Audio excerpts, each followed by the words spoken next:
২০২৩ one day বিশ্বকাপ জেতা Australia তারা ২০২৫ আইসিসি চ্যাম্পিয়ন ট্রফিতে এসে স্কোয়াড ঘোষণাকালে তারা দেখে যে তাদের ৪টি প্লেয়ার আনঅ্যাভেলেবেল এবং একজন প্লেয়ার অবসর ঘোষণা দিয়েছে।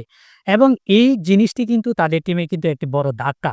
যেখানে প্যাট কামিং স্বয়ং অধিনায়ক অনুপস্থিত, আবার দলের সবচেয়ে নির্ভরযোগ্য ২ পেস বোলার জর্জ হ্যাজেলউড এবং মিচেল স্টার্ক এবং অলরাউন্ডার মিচেল মার্শ এবং মার্কাস স্টোয়নিসের মতো প্লেয়ার কিন্তু অবসর নিয়েছে। এই ৫ জন প্লেয়ারের ল্যাকিং অস্ট্রেলিয়া ক্রিকেট টিম কিভাবে সামলাবে সেটি এখন দেখার বিষয়। সম্ভবত অস্ট্রেলিয়া আইসিসি চ্যাম্পিয়ন ট্রফিতে ফেভারিট হিসেবে থাকবে না। হয়তো কথাটি শুনেও কিন্তু খারাপ শোনা গেলেও কিন্তু কথাটি আসলে বাস্তব। কারণ তারা ২০২৩ ওয়ানডে বিশ্বকাপ জিতেছে, সবাই কিন্তু তাদেরকে ফেভারিট রাখবে।